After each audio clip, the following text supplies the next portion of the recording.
पढ़ा और समझा। बंदी छोड़ सतगुरु रामपाल जी परमेश्वर जी की जय हो।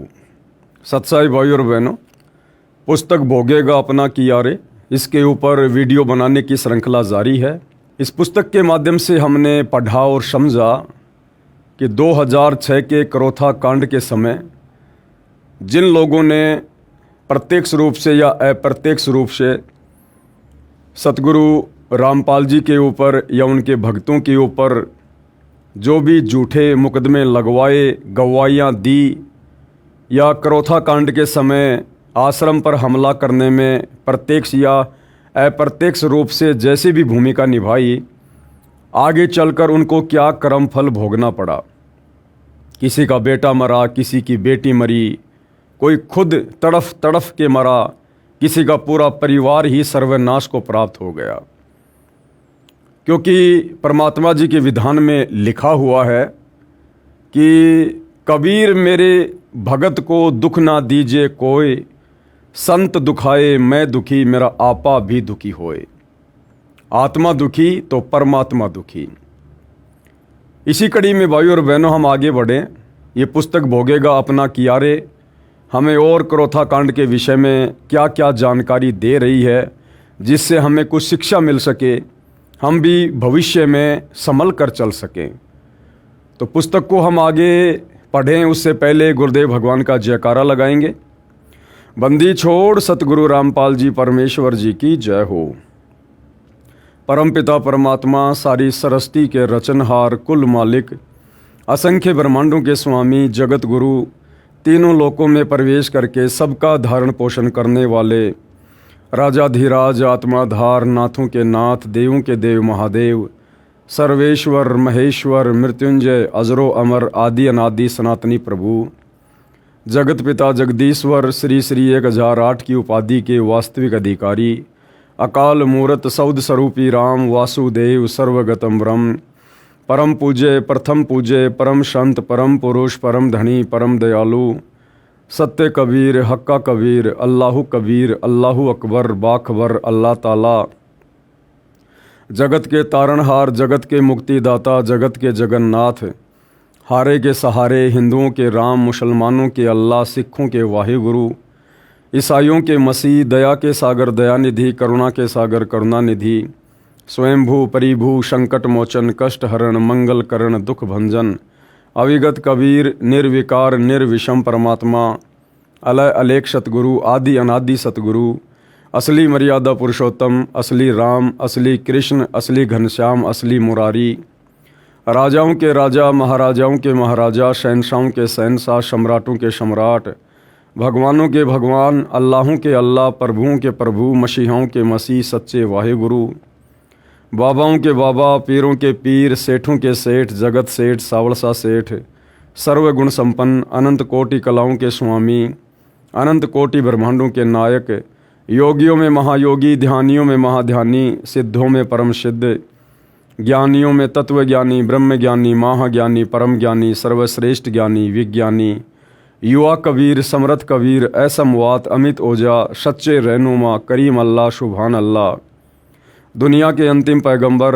8 सितंबर 1951 से गांव धनाना, जिला सोनीपत, हरियाणा, भारतवर्ष की पावन भूमि पे प्रकट रियल कल्कि भगवान, श्री नारायण साकार हरि, श्री बाबा साहेब, नूर अनंत परमात्मा, सच्चे दरवेश, सच्चे बाखबर, संत श्रोमणी सतगुरु रामपाल जी परमेश्वर जी के चरण कमल में साध संगति से जुड़े हुए देश विदेश से आप और हम सभी सत्सेवक भाई बहनों का अनंत कोटि दंडवत प्रणाम।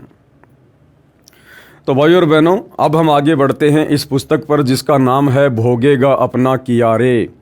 अर्थात जैसा कर्म प्राणी करता है उसका फल आगे चलकर उसे इस जन्म में या अगले जन्म में या अन्य किसी योनि में उसे अवश्य भोगना पड़ता है। ये परमात्मा का अटल विधान है।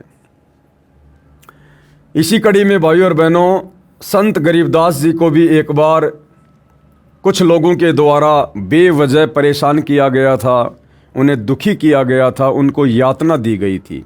संत गरीबदास जी ने तो उनको कुछ भी नहीं कहा, परंतु आगे चलकर उस कर्म का भोग किस प्रकार से उन व्यक्तियों को प्राप्त हुआ। संत गरीबदास जी को सताने का फल। संत गरीबदास जी गांव छुडानी, जिला झज्जर, प्रांत हरियाणा में हुए हैं। इनका मूल गांव करौथा था। इनके पिताजी का विवाह छुडानी गांव में हुआ था।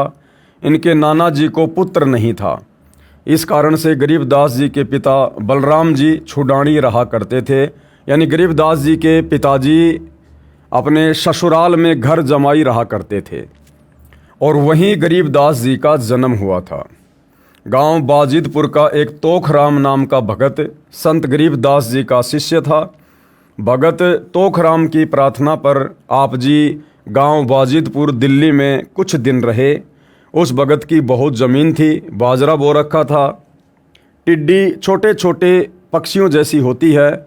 उसने गांव बाजिदपुर तथा आसपास के गांव की बाजरे की फसल नष्ट कर दी। केवल उस तोखराम भगत की बाजरे की फसल सुरक्षित रही, क्योंकि वो परमात्मा का भगत था। गांव के व्यक्तियों को पता चला कि संत गरीबदास जी के कारण ही इस भगत को हानि नहीं हुई। पूरे गांव के व्यक्ति संत गरीबदास जी के शिष्य बन गए। आज भी गांव बाजिदपुर दिल्ली में संत गरीबदास जी के नाम से आश्रम बना है। जब बाजरे की फसल पकी तो संत गरीबदास जी ने आदेश दिया कि सारे गांव को बाजरा बांट दें। उस समय कुल 40-50 घर ही एक गांव में होते थे। ऐसा ही किया गया। कुछ बाजरा 10-12 बोरी बैलगाड़ी में डालकर गांव छुडानी के लिए भगत तोखराम लेकर चला गया। संत गरीबदास जी भी 250 बीघा यानी 1400 एकड़ ज़मीन के वारिस थे। संत जी ने मना किया था कि परमात्मा की कृपा से वहाँ कोई कमी नहीं है। फिर भी भगत ने आग्रह किया कि दूर देश से भगत सत्संग सुनने आते हैं, मुझदास का भी पुण्य लग जाएगा। वैसे भी ये बाजरा आप जी की कृपा से ही तो आपके दास को मिला है।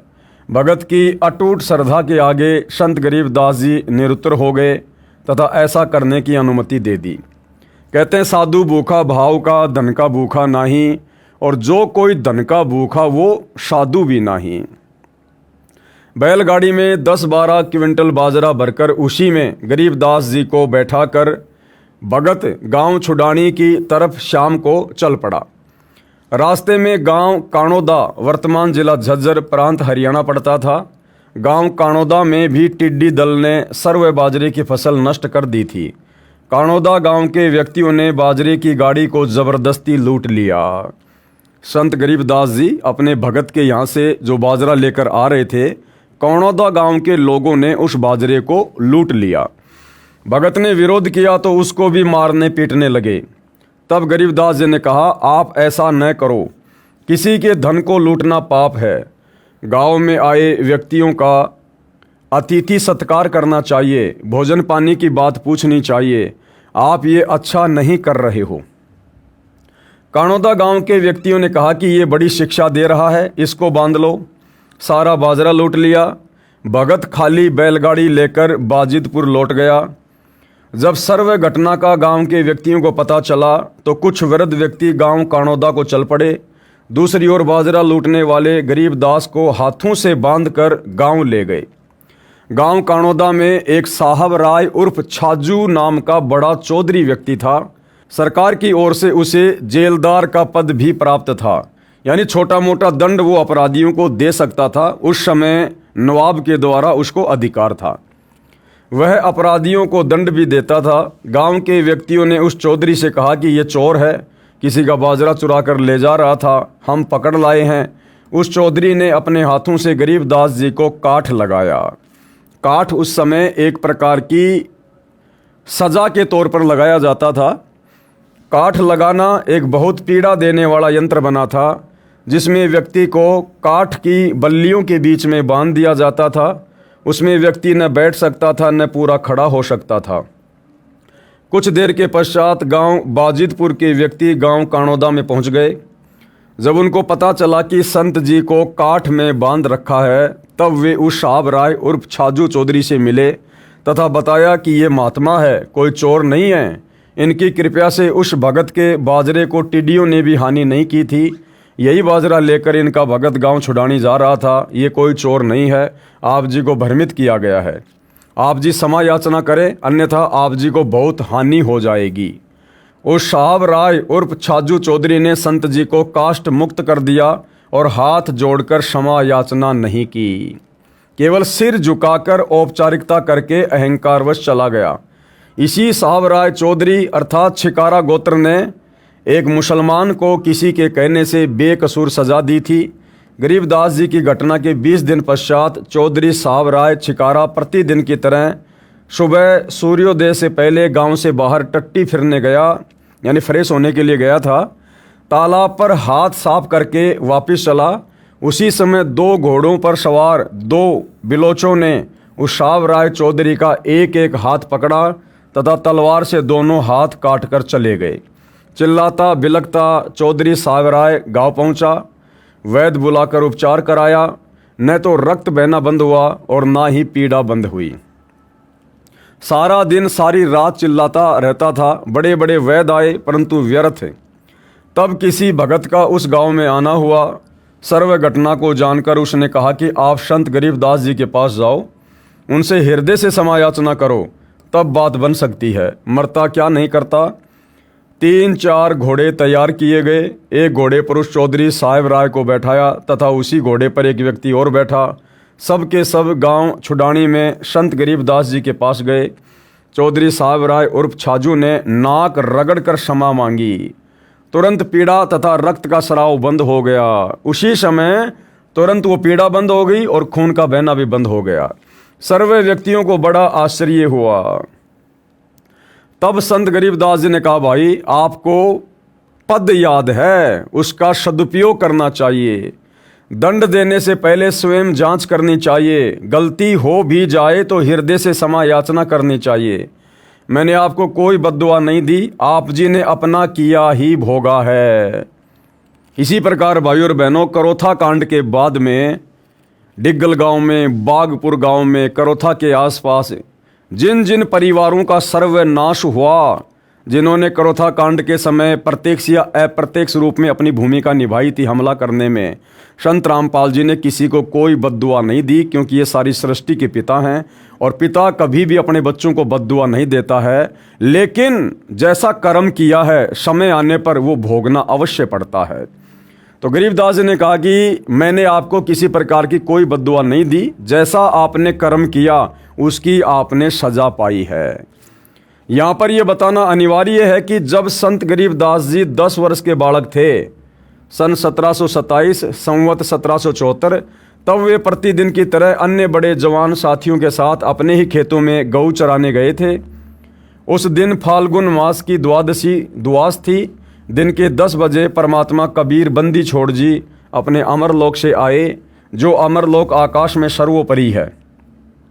संत गरीबदास जी को कवारी गाय का दूध पिलाया, अन्य पालियों यानी गवालों ने नहीं पिया। उसके पश्चात संत गरीबदास जी को परमात्मा कबीर जी ऊपर ले गए। ऊपर विष्णु जी का लोक, शिव जी का लोक, ब्रह्मा जी का लोक तथा सर्व लोक दिखाकर अपने अमर लोक ले गए, यानी सतलोक ले गए। इस प्रक्रिया में 8 से 10 घंटे लग गए। दूसरी ओर बालक गरीबदास जी को मरा जानकर अंतिम संस्कार के लिए चिता पर रख दिया था। उसी समय परमात्मा ने वह आत्मा पुनः शरीर में प्रवेश कर दी। बालक जीवित हो गया। गांव में खुशी की लहर दौड़ गई। उस दिन के पश्चात बालक गरीबदास जी सामान्य बच्चा नहीं रहा। कहावत है कि आप क्या भगवान से मिलकर आए हो। संत गरीबदास जी भगवान से मिलकर आए थे। इसलिए संत गरीबदास जी ने उपस्थित काणोदा निवासियों को मनुष्य जीवन का उद्देश्य बताया। सर्व ने दीक्षा ली। उस साहब राय छिकारा चौधरी के वंशज आज भी संत गरीबदास जी की पूजा करते हैं, लेकिन वो एक फॉर्मेलिटी चल रही है भाई और बहनों। लगभग आधा काणोदा गांव उन्हीं की संतान है। उसको छाजूवाड़ा कहते हैं, क्योंकि उस चौधरी का उर्फ नाम छाजू था। जिन व्यक्तियों ने बाजरा लूटा था उन्होंने क्षमा याचना करने से इनकार कर दिया था। वे फिर भी गरीबदास जी के विषय में भला बुरा कहा करते थे। उन सर्व का कुल नाश हो गया। एक एक करके सर्व संतान नष्ट हो गई तथा स्वयं भी तड़फ तड़फ कर मरे। परमात्मा कहते हैं, कबीर साकट सन का जेवड़ा भीगे ते करड़ाए, राम नाम जाने नहीं तड़फ तड़फ मर जाए। सन होता है भाइयों और बहनों, किसान जो है अपने खेत में पैदा करते हैं, तो सन के पौधे के ऊपर जब उसको पानी के अंदर काफ़ी दिनों तक डाल के रखा जाता है तो उस षण के पौधे के ऊपर की जो खाल होती है उसको उतार कर और उसकी रस्सी बनाई जाती है, देसी भाषा में जिसको जेवड़ा कहते हैं, जेवड़ा। तो परमात्मा कहते हैं कि जो साकट व्यक्ति होता है ना, वो षण के जेवड़ी की तरह होता है।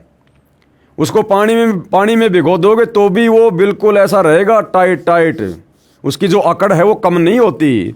तो परमात्मा कहते हैं जो साकट व्यक्ति होता है वो षण के जेवड़ी की तरह होता है, भीगे ते करड़ाए और राम नाम जाने नहीं, तड़फ तड़फ मर जावे।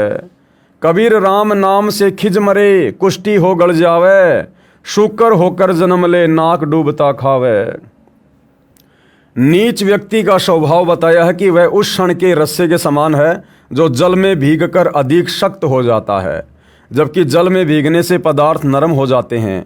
इसी प्रकार सत्संग के वचन रूपी जल में भी जो अहंकार करता है, नम्र होकर दीक्षा नहीं लेता और परमात्मा की चर्चा करने से चिढ़ता है, वह व्यक्ति कुष्ठ रोग से पीड़ित होकर गलकर मर जाता है। फिर सूअर का जन्म प्राप्त करके नाक डुबोकर गंदा खाता है, गंध खाता है वो। ऐसे व्यक्तियों को सतर्क किया जा रहा है कि समय रहते संत रामपाल जी महाराज से दीक्षा लेकर अपना मानव जीवन सुधार लो, नहीं तो बहुत पछताना पड़ेगा। सतलोक आश्रम मैनेजमेंट हरियाणा से भी हम प्रार्थना कर रहे हैं, विनती कर रहे हैं कि भाई 2014 बरवाला कांड में जो आप लोगों ने भूमिका निभाई है, अहंकार में आकर संत रामपाल जी को जेल जाने पर मजबूर कर दिया, 6 भक्तों की बरवाला आश्रम के बाहर मौत हुई है, आप लोगों के मनमाने आचरण के कारण, आप लोगों की मनमानी हरकतों के कारण। और वर्तमान 2025 तक आप लोगों ने किस किस प्रकार से नादान संगत की मर्यादाएं तोड़वाई है, भक्ति विरुद्ध कर्म करके। तो आप लोगों से भी हम साथ संगति वाले भाई बहन विनती करते हैं कि भाई सतगुरु रामपाल जी भगवान से नाक रगड़ रगड़ के अपने मनमाने आचरण की क्षमा याचना कर लो। वैसे तो आप लोग गलतियां करने में इतने आगे निकल चुके हो, शायद ही आपको माफ़ी मिले, फिर भी संत बड़े दयालु होते हैं। सतगुरु रामपाल जी से नाक रगड़ रगड़ के बरवाला कांड में और उसके बाद की गई अपनी तमाम गलतियों की क्षमा याचना कर लो, अन्यथा भाई ये पुस्तक आप ही लिख रहे हो, भोगेगा अपना किया रे। गरीबदास जी ने कहा है कि ये संसार समझदा नाही, कहंदा शाम दोपहरे नू, और गरीबदास ये वक्त जात है, रोगे इस पहरे नू, बाद में पछताओगे इन दिनों को याद कर करके। शेख तकी पीर ने अपना किया भोगा। शेख तकी कौन था? 650 साल पहले मुग़ल बादशाह सिकंदर लोदी, जो कि कबीर जी का शिष्य बन गया था, और शेख तकी राजा सिकंदर लोदी का धार्मिक गुरु था, पीर था उसका। और उस व्यक्ति ने परमेश्वर कबीर जी के साथ में 52 प्रकार की बदमाशियाँ की, उनको नीचा दिखाने के लिए, उनको मिटाने के लिए। और अंत में उस शेख तकी के साथ में उसी के कर्मों के तहत क्या हुआ उसकी जानकारी हम प्राप्त करेंगे। कहने का मतलब भाई और बहनों, संतों को, भक्तों को बेवजह परेशान करना, दुखी करना, फिर आगे चलकर तरह तरह के कष्ट भोगना, ये परमात्मा का विधान है। तो गुरुदेव हमें सतर्क करना चाहते हैं। हम नादानों को पहले से शिक्षा दे रहे हैं कि भाई संतों के साथ, भक्तों के साथ फालतू में बकवाद नहीं करनी चाहिए, मजाक नहीं करना चाहिए। संत भक्तों से तो ज्ञान प्राप्त करके आत्मा का कल्याण करवाना चाहिए। दिल्ली का सम्राट सिकंदर लोदी था, उसको जलन का असाध्य रोग हो गया था। उस राजा का धार्मिक गुरु यानी पीर शेख तकी था, जो भारत के मुसलमानों का प्रधान था। सिकंदर राजा का जलन का रोग किसी भी औषधि से ठीक नहीं हुआ, न किसी हिंदू मुसलमान धर्म की साधनाओं से हुआ। किसी भगत के बताने पर सिकंदर लोदी राजा परमात्मा कबीर जी के पास काशी नगर बनारस गया। परमात्मा कबीर जी के आशीर्वाद मात्र से स्वस्थ हो गया। किसी बात से नाराज होकर सिकंदर लोदी दिल्ली के सम्राट ने स्वामी रामानंद जी की तलवार से गर्दन काट दी थी। उसी समय परमेश्वर कबीर जी वहाँ स्वामी रामानंद जी के आश्रम में प्रतिदिन की तरह आरती करने चले गए। स्वामी रामानंद जी पंडित थे, परमेश्वर कबीर जी ने उनको गुरु धारण कर रखा था। सिकंदर लोदी तथा काशी नरेश वीर देव सिंह बघेल की उपस्थिति में स्वामी रामानंद जी को परमेश्वर कबीर जी ने जीवित कर दिया।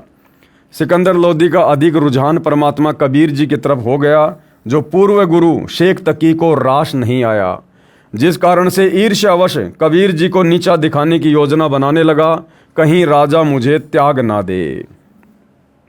इसी योजनावश किसी मुर्दे बालक को जीवित करने की शर्त रखी, जो शवजनों द्वारा अंतिम संस्कार करके दरिया में प्रवाह कर दिया गया था, जो 12-13 वर्ष की आयु का था। परमात्मा कबीर जी ने हजारों सैनिकों तथा राजा सिकंदर की उपस्थिति में उस बालक को जीवित कर दिया। फिर भी शेख तकी साकट नहीं माना। परमात्मा कबीर जी को मारने की योजना शेख तकी ने बनाई तथा अपनी झोपड़ी में सोए कबीर जी को गुंडों द्वारा तलवार से टुकड़े टुकड़े शेख तकी ने अपनी उपस्थिति में करवा दिए। जब चलने लगे तो परमात्मा कबीर जी खड़े हो गए। जिनके टुकड़े टुकड़े कर दिए गए थे वो परमात्मा तुरंत खड़ा हो गया। इसको कहते हैं अविनाशी। अविनाशी तो उसको जान जिसको मारने में कोई भी सक्षम नहीं है। जब चलने लगे तो परमात्मा कबीर जी खड़े हो गए तथा कहा, हे शेख तकी, आप दास के मेहमान बनकर आए हो, कुछ जलपान करके जाना। ये लीला देखकर कई गुंडों को बुखार हो गया, परंतु शेख तकी साकट नहीं माना। कबीर परमेश्वर जी को शेख तकी ने गहरे झेरे कुएं में डालकर अपने हजारों साथियों से उसमें ऊपर से मिट्टी भर दी। फिर सिकंदर लोदी ने राजा से जाकर कहा कि हे राजन, जिसे आप अल्लाह का अवतार कहते थे, उसको जनता ने सूखे कुएं में मिट्टी में दबा दिया, वह मर गया। सिकंदर लोदी ने कहा, हे पीर जी, अपने कर्म ना खराब कर तथा न ही भोली जनता के कर्म बिगड़वा। देख, मेरे दूसरे कमरे में बैठे हैं अल्लाह कबीर। शेख तकी ने अपने साथियों सहित जाकर उस कमरे में देखा तो कबीर जी वहाँ बैठे माला फेर रहे थे, लेकिन शेख तकी साकट फिर भी बाज नहीं आया। सरसों के तेल को कढ़ाई में उबाला, कबीर जी को उसमें प्रवेश होने के लिए विवश किया। कबीर जी उस उबलते तेल के कढ़ाई में बैठ गए, कुछ भी नहीं हुआ, आराम से बैठे हैं। शेख तकी ने कहा कि यह जादू जंत्र जानता है, इसने तेल की तासीर ठंडी कर दी। सिकंदर लोदी राजा ने तेल की जांच करने के लिए हाथ की उंगली तेल में डाली तो उंगली जलकर कढ़ाई में गिरकर भुन गई। सिकंदर लोदी दर्द के मारे अचेत हो गया। परमेश्वर कबीर जी कढ़ाई से बाहर आए, हाथ की उंगली साबित कर दी। तब सिकंदर लोदी को होश आया। उस दिन हजारों की संख्या में हिंदू तथा मुसलमान दर्शक परमेश्वर कबीर जी के शिष्य बने, परंतु नहीं माना साकट शेख तकी। शेख तकी की लड़की की मृत्यु के पश्चात जमीन में कब्र बनाकर दबा रखी थी। शेख तकी की शर्त पर परमात्मा कबीर जी ने उस लड़की को कब्र से निकलवा कर जीवित कर दिया। उस लड़की ने 1.5 घंटे तक उपस्थित दर्शकों को बताया कि ये अल्लाह कबीर है, पूर्ण ब्रह्म परमात्मा है।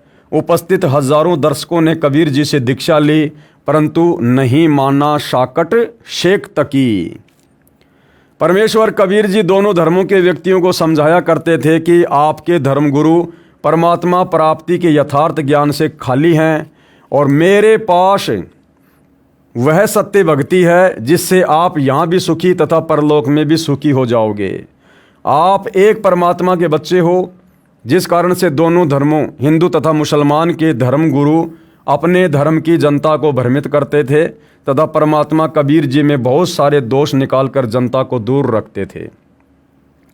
जब देखा कि परमेश्वर कबीर जी मारे से मर नहीं रहे, ना ज्ञान में हार रहे, तो एक योजना बनाई।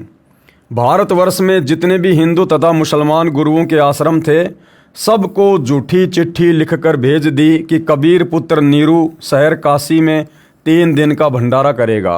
प्रति भोजन के पश्चात प्रत्येक को 1 सोने की मोहर यानी 10 ग्राम सोना और एक दोहर, दोहर क्या होती थी उस समय का सर्वश्रेष्ठ कंबल, वो भी देगा। 18 लाख महात्मा भगत भोजन भंडारा करने काशी नगर में आ गए, उस सोने की मोहर और दोहर के चक्कर में।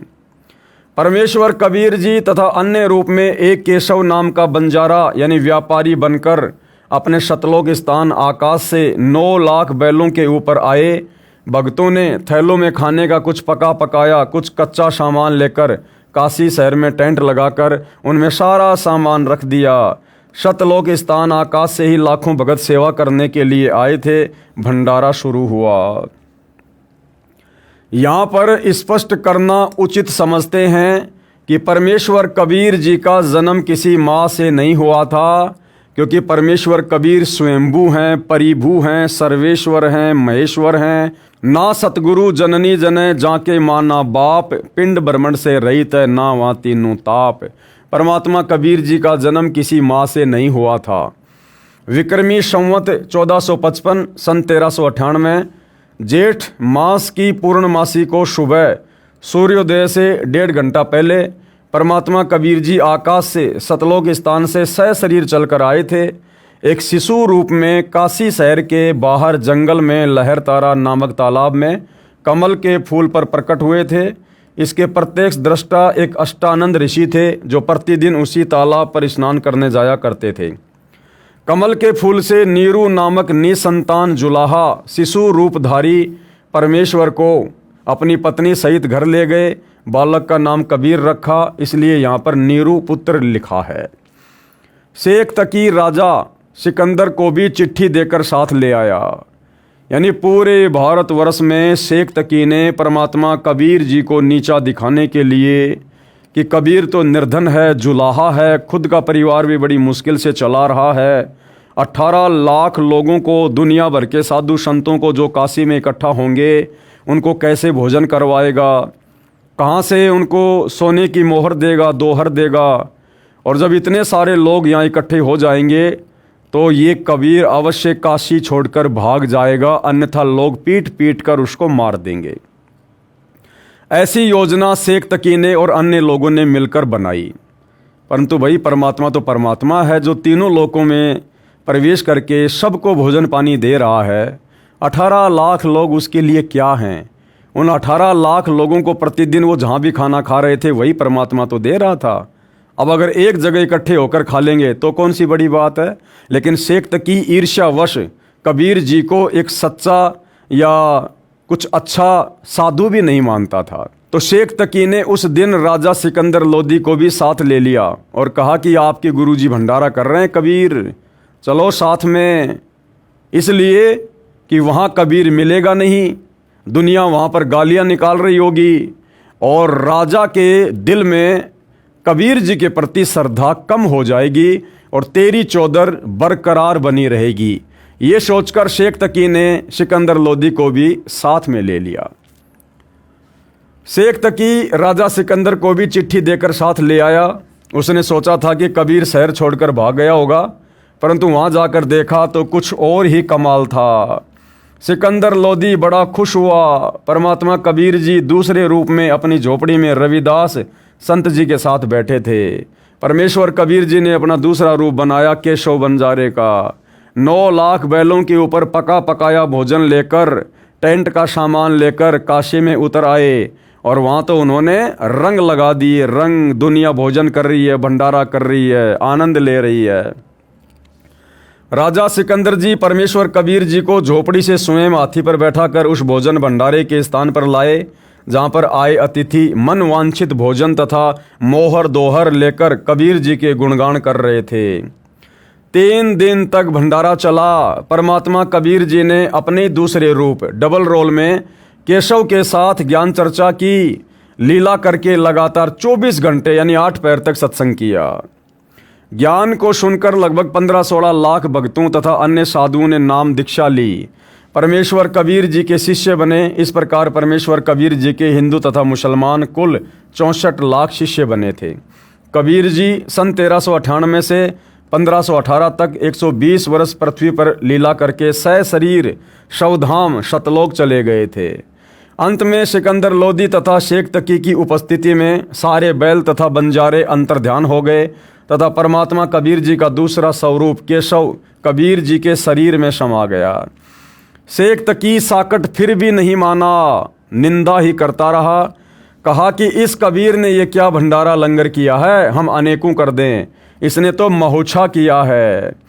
महोछा कहते हैं जवान मौत होने पर किसी गुरु के आदेश अनुसार क्रिया कराने को, जिसमें घर वाले दुखी मन से मजबूरी जानकर कुछ भोजन की व्यवस्था करते हैं। और जग जोनार उसे कहते हैं। जैसे किसी के घर विवाह के घने वर्षों उपरांत पुत्र प्राप्त होता था तो वे जग यानी यज्ञ अनुष्ठान करते थे, तो दिल खोलकर पैसा खर्च करते थे। परमेश्वर कबीर जी के उस भंडारे यानी लंगर के विषय में अच्छी आत्माएं तो कह रही थी कि जग जोनार यानी जीमणवार की है। ऐसी व्यवस्था, ऐसा मन भावन भोजन, मोहर दोहर का दान न कभी देखा न सुना। जय हो कबीर परमेश्वर की। दूसरी ओर हिंदू तथा मुसलमानों के धर्मगुरु जले भुने कह रहे थे कि कबीर जी ने तो मौछाशा किया है, खाक भंडारा है ये। इसके विषय में संत गरीबदास जी ने अपनी अमृतवाणी में कहा है कि गरीब कोई कहे जग जो नार करी है, कोई कहे महोछारे, बड़े बड़ाई करया करें गाड़ी काढ़े ओछारे। शेख तकी ने परमात्मा को नहीं पहचाना, काल का पक्का दूत साबित हुआ तथा अंत में ओछा शेख तकी गूंगा बहरा होकर टक्कर मार मार कर मौत को प्राप्त हुआ।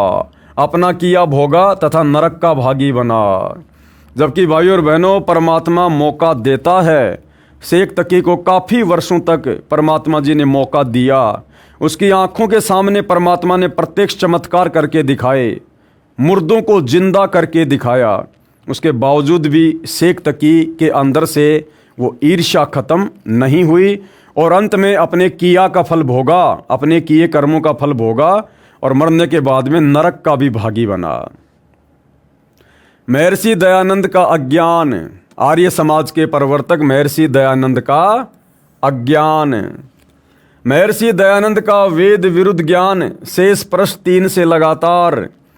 महर्षि दयानंद जी सत्यार्थ प्रकाश के समोल्लास 7 पेज नंबर 162, समोल्लास 8 पेज नंबर 178, 179, समोल्लास नंबर 8 पेज नंबर 191 तथा समोल्लास 7 पेज नंबर 164 पर लिखते हैं कि परमात्मा, जीव तथा प्रकृति रज सत तम अनादि है।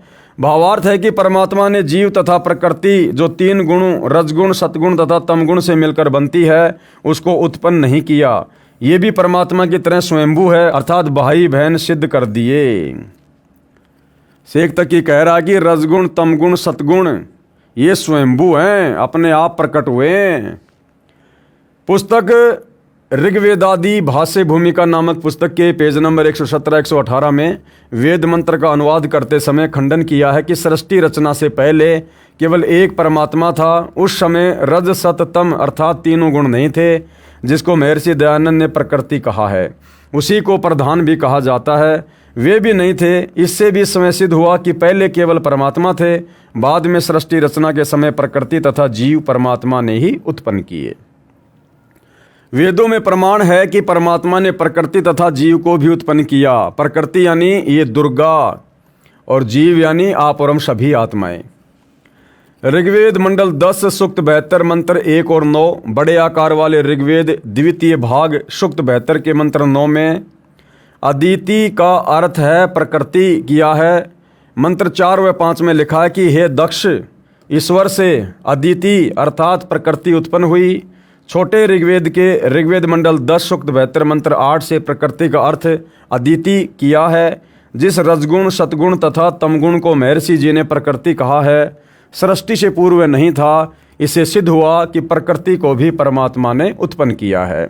यानी भाइयों और बहनों, जब तक तत्व ज्ञान नहीं होगा, चाहे महर्षि हो चाहे कोई सिद्ध हो, वो केवल खिचड़ी ज्ञान ही समाज में पेश कर सकता है। जब तक इंसान को सृष्टि रचना का यथार्थ ज्ञान नहीं होगा, वो ना तो स्वयं किसी धर्म ग्रंथ को समझ सकता है, ना किसी को समझा सकता है। तो यही स्थिति आर्य समाज के प्रवर्तक श्री दयानंद जी की थी। सामवेद मंत्र संख्या 527 में तथा ऋग्वेद मंडल 9 सूक्त 9 मंत्र 1 में स्पष्ट है कि परमात्मा ने जीव आत्मा को तथा प्रकृति को उत्पन्न किया है। लिखा है, जब यह सृष्टि उत्पन्न नहीं हुई थी, इससे यह भी सिद्ध है कि सृष्टि उत्पन्न हुई है तथा प्रारंभ हुई है। महर्षि दयानंद का सत्यार्थ प्रकाश वाला ज्ञान गलत सिद्ध हुआ, जिसमें कहा है कि जीव की उत्पत्ति नहीं हुई, सृष्टि का प्रारंभ नहीं हुआ। ये तो अनादिकाल से चली आ रही है। प्रकृति भी उत्पन्न नहीं हुई। जीव, प्रकृति तथा परमात्मा अनादि है। महर्षि दयानंद ने यह भी कहा है कि जीव की उत्पत्ति परमात्मा ने नहीं की। ये भी गलत सिद्ध हुआ, क्योंकि ऊपर वर्णित वेद मंत्रों में सिद्ध हो चुका है कि परमात्मा ने जीव तथा प्रकृति की भी उत्पत्ति की है। कहने का मतलब भाइयों और बहनों, श्री दयानंद सरस्वती जी ने जो ज्ञान अपनी पुस्तक सत्यार्थ प्रकाश में लिखा है, वो टोटली ज्ञान वेदों के विरुद्ध है। कारण क्या बताया गुरुदेव ने कि महर्षि दयानंद जी ने अपना अज्ञान सत्यार्थ प्रकाश पुस्तक के माध्यम से लिखकर जल्दबाजी में पहले ही समाज में प्रस्तुत कर दिया। बाद में उसने वेद पढ़े और जब उसने वेद पढ़े तो पता चला कि परमात्मा तो साकार है, दिखाई देता है, सतलोक में रहता है, राजा के समान है। बहुत सारी बातों का उसे पता चला। तो बाद में महर्षि दयानंद जी ने जानबूझकर काल प्रेरणा से सत्यार्थ प्रकाश में लिखे अपने अज्ञान को सत्य साबित करने की दृष्टि से वेदों के अर्थों का अनर्थ कर दिया, ये सोचकर कि किसे क्या पता चलेगा। अरे भैया, परमात्मा स्वयं आते हैं ये ज्ञान समझाने के लिए। उन्होंने काल तक की खाल उतार के रख दी। छोटे मोटे महर्षियों की क्या औकात जो छुपे रहेंगे। सत्यार्थ प्रकाश के पेज नंबर 191 समोल्लास 8 में महर्षि दयानंद जी ने कहा है कि सृष्टि का कभी आरंभ भी नहीं होता है, न अंत होता है, परवार रूप से अनादि है। फिर सत्यार्थ प्रकाश समोल्लास 8 पेज नंबर 190, 191, 177 तथा समोल्लास 4 पेज नंबर 76 के, समोल्लास 7 पेज नंबर 152 पर यजुर्वेद अध्याय 13 मंत्र 4 का अनुवाद करके खंडन किया है कि सृष्टि से पहले केवल एक परमात्मा था। इसका मतलब सृष्टि की भी उत्पत्ति हुई है, अर्थात परमात्मा ने सृष्टि की उत्पत्ति की है। लेकिन महर्षि दयानंद जी ऐसा नहीं मानते। इससे सिद्ध है कि सृष्टि प्रारंभ हुई है तथा उसके पश्चात परमात्मा के विधान अनुसार उत्पत्ति तथा प्रलय का क्रम प्रारंभ हुआ। सत्यार्थ प्रकाश के समोल्लास नंबर 9 पेज नंबर 203 पर महर्षि दयानंद जी ने कहा है कि मोक्ष प्राप्त प्राणी किसी लोक में स्थित होकर मोक्ष सुख को नहीं भोगता, अपितु विचरण करता है। फिर यजुर्वेद अध्याय 15 मंत्र 13, 14 में खंडन तथा सत्यार्थ प्रकाश के पेज नंबर 205, 206 समोल्लास 9 में खंडन किया है। ऋग्वेदादि भाष्य भूमिका पृष्ठ 195, 257 पर खंडन किया है। लिखा है कि मोक्ष प्राप्त प्राणी स्वर्ग लोक में स्थित होकर मोक्ष सुख का भोगता है। यानी खुद ही अपनी बात को महर्षि जी लिखते हैं और खुद ही फिर उसका खंडन कर देते हैं। महर्षि दयानंद जी कहते हैं कि सर्वप्रथम ब्रह्म ने 4 ऋषियों को वेदों का ज्ञान कराया। उससे पहले कोई वेदों को नहीं जानता था। ये भी कहा है कि सर्वप्रथम इन 4 ऋषियों को वेद ज्ञान इसलिए दिया क्योंकि ये ही सबसे पवित्र थे। सत्यार्थ प्रकाश के समोल्लास 7 पेज नंबर 172 से 176, जबकि यजुर्वेद अध्याय 12 मंत्र 4 में महर्षि दयानंद ने अनुवाद में लिखा है कि यजुर्वेद के मंत्रों को वामदेव ऋषि ने वेदों को पढ़ा तथा यथार्थ ज्ञान कराया। यदि वेद ज्ञान सर्वप्रथम 4 ऋषियों को प्राप्त हुए होते तो वेद में वामदेव ऋषि का नाम नहीं आता। अब वामदेव कौन थे भाइयों और बहनों? स्वयं कबीर परमात्मा ही जब सतयुग में सतसुकृत ऋषि के नाम से आए थे और जब वेदों का सत्य ज्ञान मनु आदि को बताया करते थे तो मनु ने तत्व ज्ञान के अभाव में और अहंकारवश ईर्ष्यावश इस ज्ञान को स्वीकार नहीं किया। काल प्रेरित होकर उन्होंने कबीर परमात्मा का नाम वामदेव रख दिया, यानी उल्टा ज्ञान देने वाला। इससे महर्षि दयानंद जी का सत्यार्थ प्रकाश वाला ज्ञान गलत सिद्ध हुआ। महर्षि दयानंद जी नहीं मानते कि शरीर में कमल चक्र भी हैं। जीवन चरित्र श्री मद दयानंद प्रकाश पेज नंबर 33-34, जबकि ऋग्वेद आदि भाष्य भूमिका पुस्तक के पेज नंबर 183, 185 व 186 में उपनिषदों के वाक्यों से स्वयं सिद्ध कर रहा है कि कमल चक्र हैं। ऋग्वेद मंडल 1 सूक्त 164 मंत्र 3 में प्रमाण है कि कमल चक्र हैं। यानी वेदों में जो बातें सत्य लिखी हैं महर्षि जी की सत्यार्थ प्रकाश में बिल्कुल वेदों के विपरीत लिखी गई हैं। महर्षि दयानंद का वह सिद्धांत भी गलत सिद्ध हुआ कि परमात्मा ने सर्वप्रथम 4 ऋषियों को वेद उनके हृदय में दिए, क्योंकि ऋग्वेद आदि भाष्य भूमिका पुस्तक के पेज नंबर 10-11 पर स्पष्ट है कि ब्रह्म ने अपने श्वासों से वेद उत्पन्न किए। वास्तविकता भी यही है। महर्षि दयानंद जी कहते हैं कि ईश्वर अर्थात ब्रह्म एक है, अनेक नहीं है। सत्यार्थ प्रकाश समोल्लास 1 पृष्ठ 15 पर कहा है कि सबसे बड़ा भगवान होने से ईश्वर का नाम ब्रह्म है। फिर 20 पर कहा कि ईश्वरेषु समर्थेषु परम श्रेष्ठ स परमेश्वर। ईश्वरों शब्द से ही स्पष्ट है कि ईश्वर अनेक हैं, अन्यथा ईश्वरों जो बहुवचन है प्रयोग नहीं करना था। सत्यार्थ प्रकाश समोल्लास 7 पेज नंबर 155 पर परब्रह्म से मेल कहा है। पृष्ठ 151 पर कहा है कि वेदों में कहीं भी अनेक ईश्वर नहीं लिखा है। यजुर्वेद अध्याय 40 मंत्र 17 में 2 परमात्मा सिद्ध हैं। ऋग्वेद मंडल 1 सूक्त 149 मंत्र 1, इनसे ईश्वर का, इनय यानी ईश्वर है, अर्थात ईश्वर का भी प्रभु, अर्थात 2 ईश्वर सिद्ध हुए। महर्षि दयानंद नहीं मानते कि नरक तथा स्वर्ग स्थान हैं। सत्यार्थ प्रकाश पृष्ठ 512 पर ऋग्वेद मंडल 7 सूक्त 86 मंत्र 1 में लिखा है कि परमात्मा नरक तथा स्वर्ग को 2 प्रकार से रचता है। यानी सत्यार्थ प्रकाश का टोटल ज्ञान वेदों के विरुद्ध। महर्षि दयानंद नहीं मानते कि भूत प्रेत होते हैं। गीता अध्याय 9 श्लोक 25 में प्रमाण है कि भूत पूजने वाले भूतों को प्राप्त होते हैं। महर्षि दयानंद जी नहीं मानते कि देव भी हैं। उनका मानना है कि वेदों में देवता शब्द से वायु, अग्नि, जल आदि का बोध मानते हैं। ऋग्वेद मंडल 10 सूक्त 66 मंत्र 14-15 में प्रमाण है कि देवों की स्तुति करने से वे धन देते हैं। महर्षि दयानंद जी का मानना है कि जन्म मृत्यु सदा बनी रहेगी। समोल्लास 9 पृष्ठ 205, 206, 207, 208 पर। जबकि ऋग्वेद सार्वदेशिक आर्य प्रतिनिधि सभा दिल्ली से प्रकाशित के मंडल 1 सूक्त 72 मंत्र 10 में स्वयं जन्म मरण रहित होने को प्राप्त विद्वान सत्यार्थ प्रकाश के समोल्लास 4 पृष्ठ 105 पर अक्षय मोक्ष का समर्थन है। विचार करें, कोई रोगी स्वस्थ होकर रोगी होना चाहेगा? कभी नहीं होना चाहेगा। श्रीमद् भगवद गीता अध्याय 15 मंत्र 4, अध्याय 8 मंत्र 20 से 22 में भी स्पष्ट है कि पूर्ण मोक्ष प्राप्त प्राणी का कभी जन्म नहीं होता। इसके बाद महर्षि दयानंद जी का भूगोल खगोल का ज्ञान। यानी भाई और बहनों, ना तो महर्षि दयानंद जी को शास्त्रों का ज्ञान था, ना वेदों का ज्ञान था, ना उनको कोई सामाजिक ज्ञान था। उनको खगोल भगोल का भी ज्ञान नहीं था, सौर मंडल का भी ज्ञान नहीं था उनको किसी भी प्रकार का। और कैसी कैसी ऊट पटांग बातें उन्होंने सत्यार्थ प्रकाश में लिख रखी हैं। महर्षि दयानंद जी ने सत्यार्थ प्रकाश समोल्लास 7 पेज नंबर 174 पर लिखा है कि जब तक इंग्लैंड का कोलंबस नामक व्यक्ति अमेरिका में नहीं गया था, तब तक वे भी करोड़ों वर्षों से मूर्ख थे। अब शिक्षा पाने से विद्वान हो गए। समोल्लास 10 प्रश्न नंबर 226, समोल्लास 11 पेज नंबर 235 पर खंडन है। लिखा है कि व्यास जी अपने पुत्र तथा शिष्य सुख सहित अमेरिका में निवास करते थे। वे सर्व शिक्षित थे। फिर सत्यार्थ प्रकाश समोल्लास 11 पेज नंबर 235 पर लिखा है कि सृष्टि प्रारंभ हुई तब से लेके 5000 वर्ष पूर्व तक आर्यों का सार्वभौम चक्रवर्ती राज्य रहा है। अमेरिका का बब्रुवाहन नामक राजा महाभारत युद्ध में आया था। दूसरी ओर कहा है कि जब तक कोलंबस अमेरिका नहीं गया वे मूर्ख थे।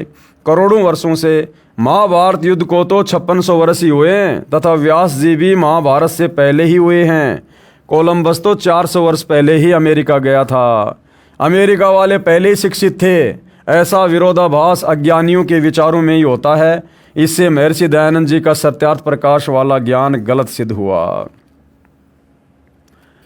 सत्यार्थ प्रकाश प्रमाण समोल्लास 8 पेज नंबर 197 198 पर लिखा है कि सूर्य, चंद्र व तारों तथा नक्षत्रों में मनुष्य तथा अन्य प्राणी पृथ्वी की तरह रहते हैं। बताओ, महर्षि दयानंद जी कह रहे हैं सूर्य पर, इस आग के गोले पर जैसे हम पृथ्वी पर रहते हैं ऐसे वहाँ भी मनुष्य रहते हैं, इंसान रहते हैं, खेती बाड़ी करते हैं, बाग बगीचे हैं। वहाँ पर इसी प्रकार सुख विशेष पदार्थ अर्थात जल, अन्न, मेवा, काजू, किशमिश तथा फल हैं। सूर्य आदि लोकों में रहने वाले व्यक्ति इन्हीं वेदों को पढ़ते हैं। महर्षि दयानंद का अपना मत था कि परमात्मा की भक्ति से पाप नाश नहीं होते। इसलिए सत्यार्थ प्रकाश समोल्लास 7 पेज नंबर 155 पर कहा है कि जिस पुस्तक में पापों को क्षमा नाश करने की बात है वह न ईश्वर और न किसी विद्वान का बनाया गया है। समोल्लास 14 पेज नंबर 473। जबकि यजुर्वेद अध्याय 8 मंत्र 13 में, ऋग्वेद मंडल 9 सूक्त 82 मंत्र 1 में परमात्मा पाप नाश करता है का प्रमाण है। महर्षि दयानंद जी के विधान अनुसार तो वेद भी मूर्ख के बनाए सिद्ध हुए, जबकि महर्षि दयानंद कहते हैं कि वे वेद के अतिरिक्त किसी की भी बात को सत्य नहीं मानते। सत्यार्थ प्रकाश समोल्लास 13 पेज नंबर 426 430 में महर्षि दयानंद जी ने तर्क दिया है कि ईसा ने यानी ईसा मसीह ने अपने माता पिता की सेवा नहीं की, जिस कारण से लंबी आयु नहीं पा सका। महर्षि दयानंद का कहना है कि ईसा को क्रश किया गया, कितने कष्ट से प्राणांत हुआ, इससे अच्छा तो फंद यानी फांसी लगाकर मर जाना चाहिए था। अब विचार करें भाइयों और बहनों, महर्षि दयानंद की आत्मकथा नामक पुस्तक पेज नंबर 8 पर महर्षि दयानंद ने स्वयं लिखा है कि वे अपने माता पिता की सेवा करने के विरोधी थे। उन्होंने भी अपने माता पिता की सेवा नहीं की। शायद इस पाप के परिणाम स्वरूप महर्षि दयानंद 59 वर्ष की आयु में असाध्य रोग से 1 महीने तक तड़फ तड़फ कर मरे। उनके माथे पर छाले, मुंह में छाले, जीभ पर छाले, सारे शरीर पर छाले तथा टट्टी पेशाब भी वस्त्रों में ही निकल जाता था। प्रमाण है पुस्तक श्री मद दयानंद प्रकाश पेज नंबर 437, 443, 444, 445, 446, 447 से। महर्षि दयानंद जी ने समोल्लास 3 पेज नंबर 44 पर कहा है कि जो व्यक्ति 48 वर्ष तक ब्रह्मचर्य का सेवन करता है वह 400 वर्षों तक जीवित रहता है। महर्षि दयानंद तो आमरण ब्रह्मचार्य का दावा करते थे कि मैं तो आजीवन ब्रह्मचार्य का पालन किया है मैंने। वे स्वयं अश्वनी, आशोज, बदी, चतुर्दशी संवत 1940 से कार्तिक अमावस्या संवत 1940 तक 1 महीना रोग की महापीड़ा को झेलकर 59 वर्ष की आयु में मर गए। जबकि ये तो आजीवन ब्रह्मचार्य का पालन किया करते थे जैसा कि ये कह रहे हैं। तो 400 साल तो बहुत दूर की बात है, ये तो खाली 59 साल की उम्र में ही मर गए। प्रमाण पुस्तक श्री मद दयानंद प्रकाश पेज नंबर 437 तथा 451 तथा पेज नंबर 437, 438, 443 से 447 पर। सत्यार्थ प्रकाश समोल्लास 13 पेज नंबर 444 पर समीक्षा संख्या 125 में ईसाइयों की आलोचना में कहा है कि एक स्त्री सूर्य पहने है, यानी एक स्त्री ने सूर्य को पहन रखा है, चांद उसके पांव तले हैं। महर्षि दयानंद स्वयं कह रहा है कि सूर्य पर मनुष्य व अन्य प्राणी रहते हैं, वहाँ सर्व सुख पदार्थ जैसे गेहूं, चना, काजू आदि मेवा फल हैं। सत्यार्थ प्रकाश के समोल्लास 8 पेज नंबर 197, 198 में। यानी टोटल भाई और बहनों उवाबाई भर रखी है, मनमाना ज्ञान ठोक रखा है सत्यार्थ में। महर्षि दयानंद का वेद ज्ञान, एक मंत्र का 2 वेदों में अर्थ किया है, दूसरे के विपरीत अर्थ है। यजुर्वेद अध्याय 5 मंत्र 20, ऋग्वेद मंडल 1 सूक्त 154 मंत्र 2, गायत्री मंत्र यजुर्वेद अध्याय 36 मंत्र 3 में अन्य अर्थ हैं तथा सत्यार्थ प्रकाश समोल्लास 3 पेज नंबर 38-39 पर अन्य अर्थ हैं। महर्षि दयानंद व्यसन था, वो विकारी आदमी था, नशा भी किया करता था। महर्षि दयानंद सरस्वती, महर्षि दयानंद भांग पीते थे। अताओ भाई और बहनों, भांग पीने वाला समाज सुधारक कैसे हुआ? इसका प्रमाण है पुस्तक श्री मद दयानंद प्रकाश, प्रकाशक हैं सार्वदेशिक आय प्रतिनिधि सभा दिल्ली के पेज नंबर 34 और 35 पर। पुस्तक आत्मकथा पेज नंबर 22 पर। महर्षि दयानंद हुलास सूंघता था, इसका प्रमाण है पेज नंबर 129 पर। हुक्का पिया करता था, पेज नंबर 302 पर प्रमाण है। पान भी खाता था, पृष्ठ 911 पर। और तंबाकू खाते सूंघते थे, पेज नंबर 208 पर प्रमाण है। उपरोक्त प्रमाण पुस्तक महर्षि दयानंद सरस्वती का जीवन चरित्र, प्रकाशक हैं आर्य समाज नयाबास दिल्ली। महर्षि दयानंद चाय पीता था, क्योंकि चाय भी भाई और बहनों एक नशा है। पुस्तक नव जागरण के पुरोधा दयानंद सरस्वती, प्रश्न नंबर 381 पर। महर्षि दयानंद को विष नहीं दिया गया, उसकी मृत्यु रोग के कारण हुई थी। महर्षि दयानंद झूठ फैला की लहर उनकी मृत्यु रोग से। इसका प्रमाण है पुस्तक दयानंद चरित पेज नंबर 216 तथा पुस्तक श्री मद दयानंद प्रकाश पेज नंबर 437 पर। पुस्तक नव जागरण के पुरोधा दयानंद सरस्वती, प्रकाशक परोपकारिणी सभा के सरगंज अजमेर राजस्थान, पेज नंबर 529, 530, 531, 536 पर। महर्षि दयानंद का सन 1857 के स्वतंत्रता संग्राम में कोई योगदान नहीं था। इसका प्रमाण है पुस्तक नव जागरण के पुरोधा दयानंद सरस्वती 38, 41, 42, 43, 44, 45 पर। महर्षि दयानंद द्वारा अन्य महापुरुषों तथा धर्मों की मिथ्या आलोचना, बंदी छोड़ कबीर परमेश्वर जी के ज्ञान विचार। सत्यार्थ प्रकाश के समोल्लास 11 पेज नंबर 306 और 307 पर। सिख धर्म के प्रवर्तक नानक देव साहब जी की मिथ्या आलोचना तथा नानक देव जी को मूर्ख कहा गया है। महर्षि दयानंद जी की इस पुस्तक में श्री गुरु ग्रंथ साहिब जी को पुराणों तुल्य मिथ्या ज्ञान कहा है। सत्यार्थ प्रकाश समोल्लास 11 पेज नंबर 307 से 309। महर्षि दयानंद जी कहते हैं कि एक रामदास नाम के संत अनुसूचित जाति से संबंध रखते थे। महर्षि दयानंद ने उसको जाति का ढेड कह के संबोधित किया है। सत्यार्थ प्रकाश के समोल्लास 11 पेज नंबर 311 पर। महर्षि दयानंद जी ने ईसाइयों को मूर्ख, जंगली, दम्भी कहा है। सत्यार्थ प्रकाश समोल्लास 13 पेज नंबर 407, 410, 414, 417, 425, 419, 428, 437 पर मुसलमान धर्म के ऊपर अभद्र कटाक्ष किया है। सत्यार्थ प्रकाश के समोल्लास 14 पेज नंबर 450, 451, 506, 507, 476, 477, 480 पर 483, 485, 486, 489, 494 और 499 पर महर्षि दयानंद जी कहते थे कि परमात्मा रोग नाश नहीं करता। समोल्लास 14 पेज नंबर 488 पर, जबकि ऋग्वेद मंडल 10 सूक्त 161 मंत्र 2 में लिखा है परमात्मा अपने साधक का असाध्य रोग नाश करके 100 वर्ष की आयु प्रदान कर देता है।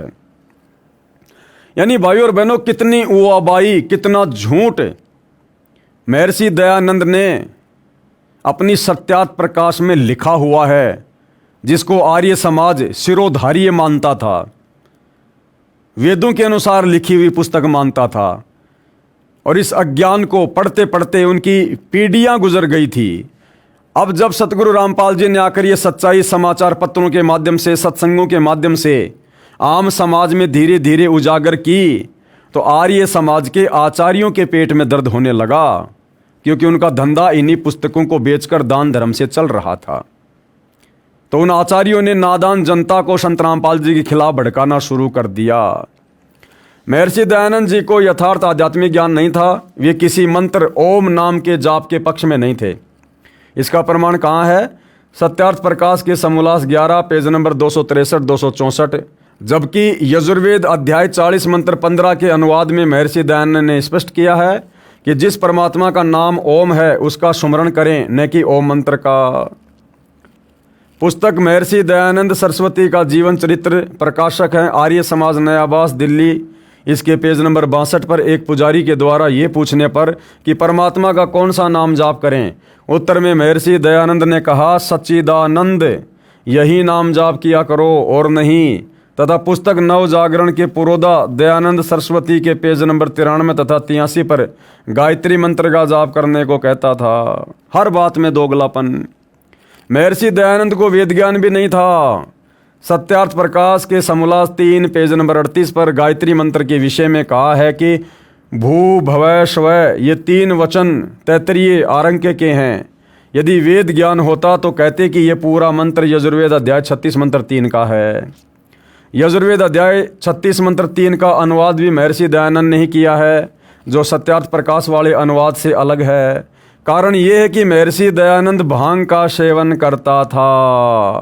प्रमाण महर्षि दयानंद की आत्मकथा पुस्तक के पेज नंबर 8 पर, पुस्तक नव जागरण के पुरोधा दयानंद सरस्वती पेज नंबर 36 पर, पुस्तक महर्षि दयानंद सरस्वती का जीवन चरित्र पेज नंबर 50 पर लिखा है कि वो भांग पिया करता था।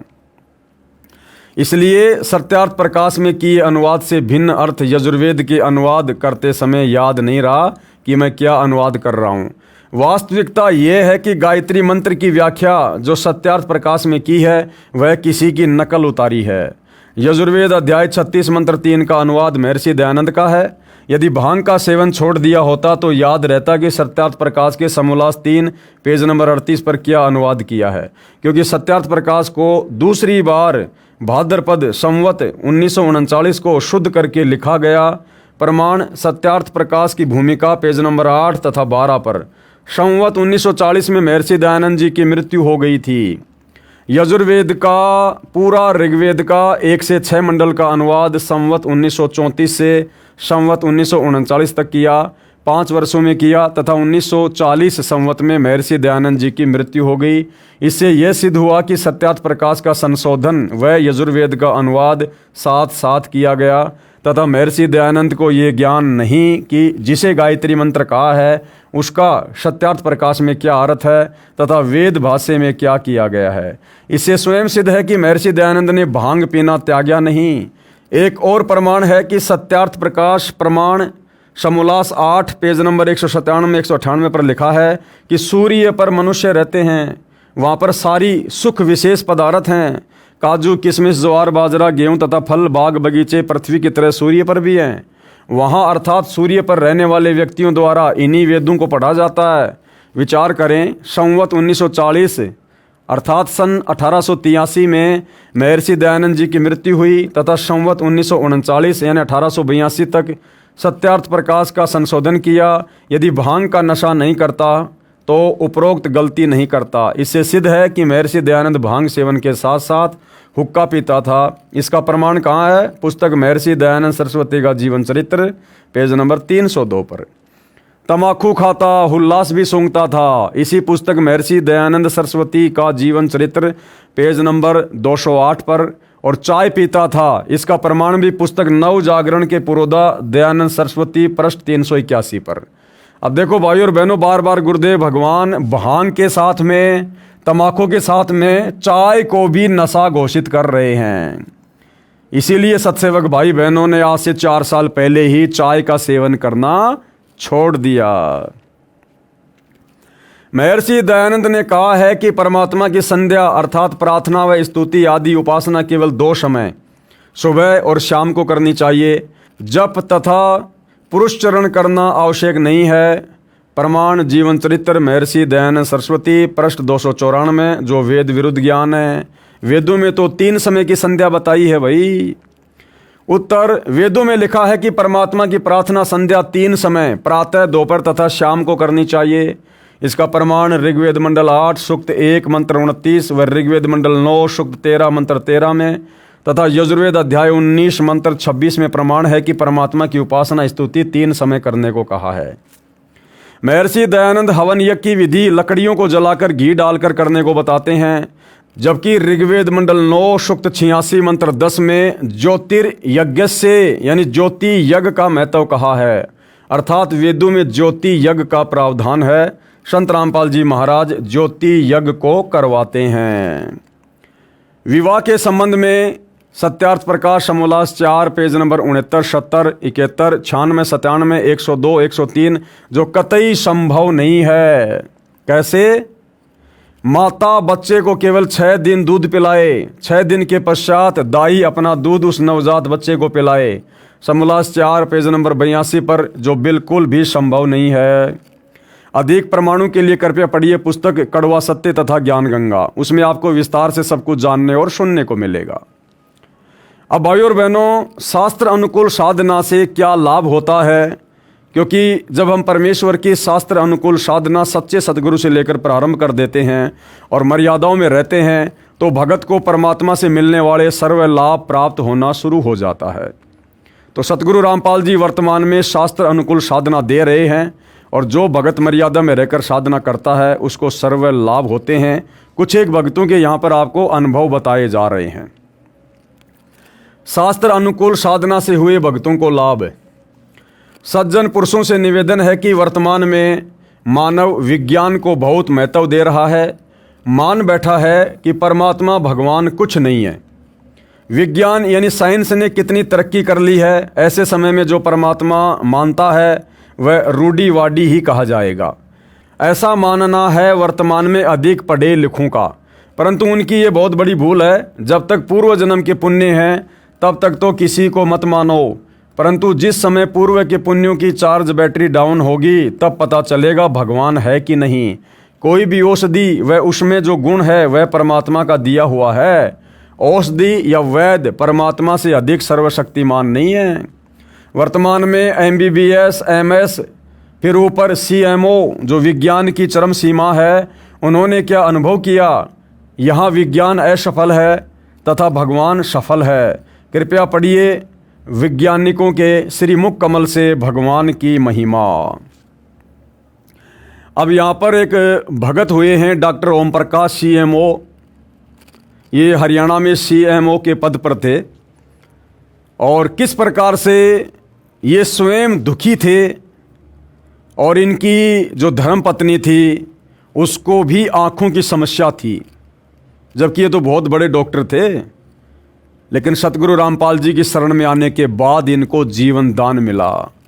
और क्या कुछ इन्होंने अपने अनुभव में, अपने इंटरव्यू में बताया है। पूर्ण परमात्मा साधक को भयंकर रोग से मुक्त करके आयु बढ़ा देता है। भगत डॉक्टर ओम प्रकाश हुड्डा CMO का प्रमाण ऋग्वेद मंडल 10 सूक्त 161 मंत्र 1, 2 तथा 5, जिसमें परमेश्वर कहता है कि यदि किसी को प्रत्यक्ष या गुप्त रोग हो जाए, चाहे 6 रोग तपेदिक हो, उसे भी मैं ठीक करता हूँ। तथा यदि किसी रोगी व्यक्ति की प्राण शक्ति क्षीण हो चुकी हो, जिसकी आयु शेष ना रही हो, उसे जीवन प्राणों की रक्षा करूं तथा उसकी आयु 100 वर्ष प्रदान कर दूं, सर्व सुख प्रदान करूं। मंत्र 5 में कहा कि हे पुनर्जीवन प्राप्त प्राणी, तू सर्व भाव से मेरी शरण ग्रहण कर। यदि पाप कर्म दंड के कारण तेरी आंखें भी समाप्त होनी हो, तो मैं तुझे पुनः आजीवन आंखें दान करूं, तुझे रोग मुक्त करके सर्व अंग प्रदान करूं तथा तुझे प्राप्त हूं अर्थात मिलूं। अब ये दोनों ही प्रकार की बीमारियां भाई और बहनों CMO डॉक्टर ओम प्रकाश हुड्डा के परिवार में, यानी डॉक्टर ओम प्रकाश हुड्डा का जीवन समाप्त होना था, उनकी आयु शेष नहीं थी, उनकी मृत्यु होनी थी। सतगुरु रामपाल जी ने उनकी आयु में वृद्धि की और उसकी पत्नी जिसको आंखों में समस्या थी, परमात्मा ने उसको आंखें दान की, अर्थात उनकी आंखों को परमेश्वर ने अपने आशीर्वाद से ठीक किया। परमात्मा कहते हैं जम जोरा जहां से डरे, जम यानी काल, जोरा यानी मौत, और मिटे कर्म के लेख, भाग्य में लिखा लेख भी सच्चे सतगुरु की शरण में आने से समाप्त हो जाता है। और अदली असल कबीर है, यानी न्यायकारी परमात्मा वास्तव में कबीर जी हैं, जो कुल के सतगुरु एक, वही सारे कुल के, सारी सृष्टि के सतगुरु हैं, मालिक हैं, स्वामी है। उपरोक्त पंक्तियां मेरे जीवन में पूर्ण रूप से सत्य घटित हुई। मैं भगत doctor Om Prakash Hooda CMO MBBS MS eye specialist 18A circular road Rohtak में रहता हूं और मेरा मोबाइल नंबर 9813045050 है। भाई और बहनों, वर्तमान में ये नंबर हो सकता आपको ना मिले, क्योंकि 2014 बरवाला कांड के बाद जिस डॉक्टर ओम प्रकाश हुड्डा को परमात्मा ने शरण में लेकर जीवन दान दिया था, वो ओम प्रकाश हुड्डा 2014 बरवाला कांड के बाद सतलोक आश्रम मैनेजमेंट हरियाणा के कुकर्मों में शामिल था, अर्थात मर्यादा तोड़ चुका था, जिस कारण से डॉक्टर ओम प्रकाश हुड्डा की पुनः मृत्यु हो चुकी है। वो संसार छोड़कर जा चुके हैं, अतः फिलहाल आपकी उनसे बात नहीं हो पाएगी। क्योंकि परमात्मा ने किसी को एक बार जीवन दान दे दिया तो ये मतलब थोड़ी है कि बाकी वो बकवाद करेगा तो उसको परमात्मा ऐसे ही रखेगा। भैया, वो परमात्मा सत्य का साथी है। जिसकी उम्र परमात्मा एक बार बढ़ा देता है, उस भगत ने तो सोच समझ के कदम रखना चाहिए, फूक फूक के, कि नादान, अगर तेरे से दोबारा जरा भी गलती हुई तुझे परमात्मा माफ नहीं करेगा। तो डॉक्टर ओम प्रकाश हुड्डा की वर्तमान में मृत्यु हो चुकी है। मेरा जन्म 12 अप्रैल 1953 को गांव किलोई जिला रोहतक में हुआ। मेरी 5वीं से 12वीं कक्षा तक की पढ़ाई DAV स्कूल व DAV कॉलेज अमृतसर में हुई। अमृतसर में मेरे बड़े भाई लाइब्रेरियन के पद पर DAV स्कूल में कार्यरत थे। वहाँ के जानकार लोग उन्हें मास्टर जी तथा मुझे प्यार से छोटे मास्टर जी कहते थे। तो भाई और बहनों, छोटे मास्टर जी डॉक्टर ओम प्रकाश हुड्डा की आत्मकथा हम खुद उन्हीं की जुबानी वीडियो में सुनते हैं, उसके बाद फिर हम इस पुस्तक में आगे बढ़ेंगे। सुनिएगा।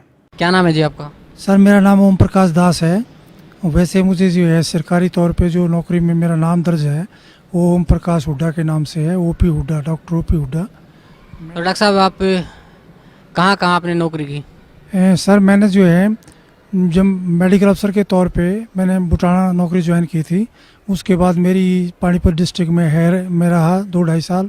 उसके बाद मैं सोनीपत मेडिकल सुपरिटेंडेंट की पोस्ट पे आया और उसके सोनीपत से मैं यमुनानगर में CHC नाहरपुर है 4.5 साल वहाँ रहा।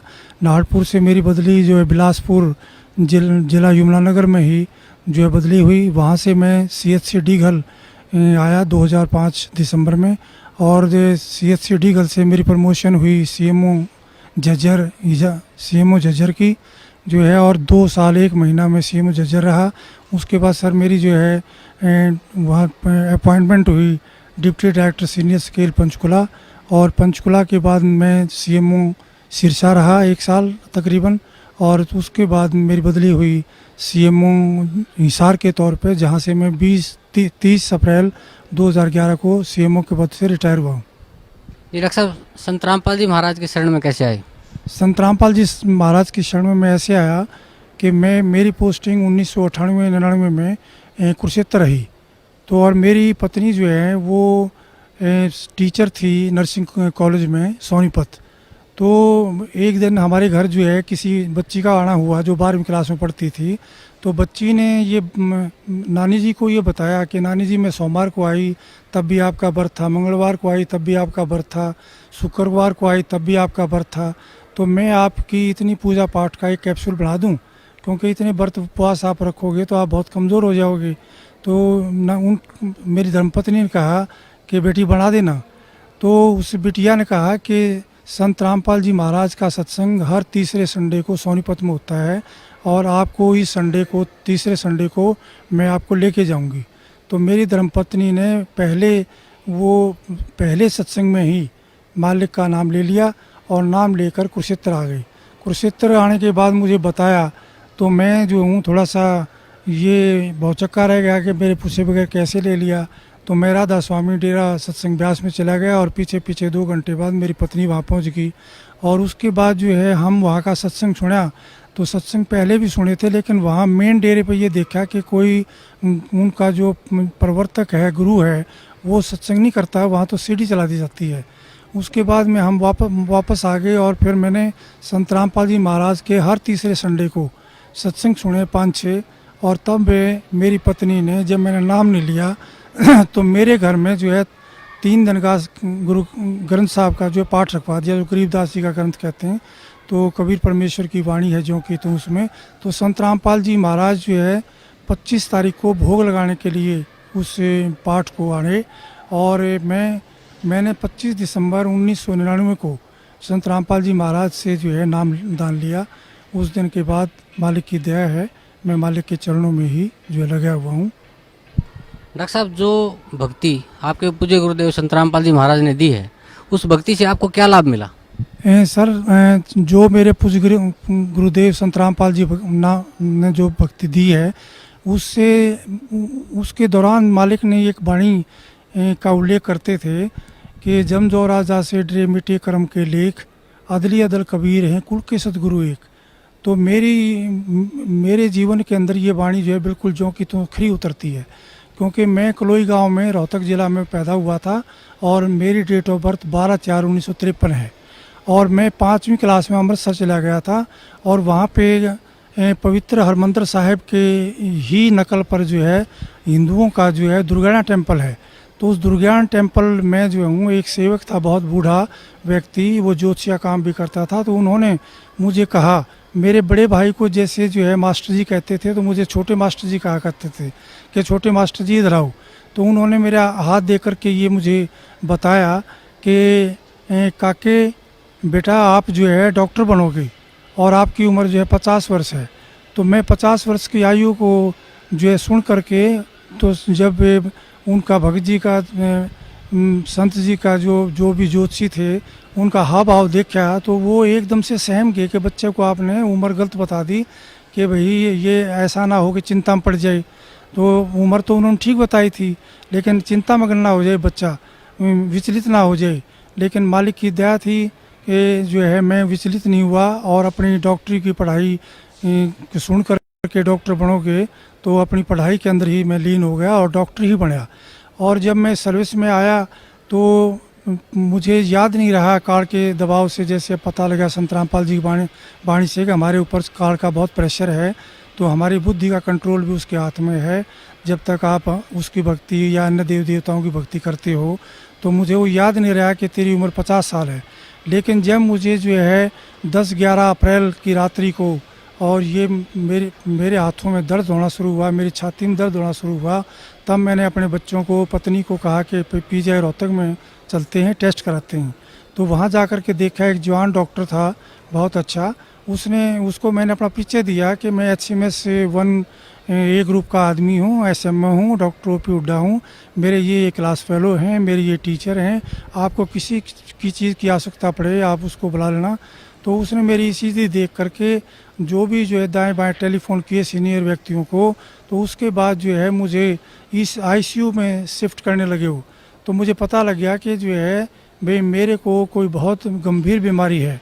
लेकिन संत रामपाल जी महाराज ने बता रखा था सत्संगों के दौरान कि जब भी तुम्हारे ऊपर कोई विपत्ति आ जाए तो तुरंत आप उसी टाइम जो है, यदि प्रथम मंत्र मिला हुआ है तो प्रथम मंत्र, और दूसरी स्टेज का सतनाम मिला हुआ है तो सतनाम, और सार नाम मिला हुआ है तो सार नाम उच्चारण करना शुरू कर देना। तो मैंने परमात्मा की, संत रामपाल जी की कृपा से वैसा ही शुरू कर दिया था।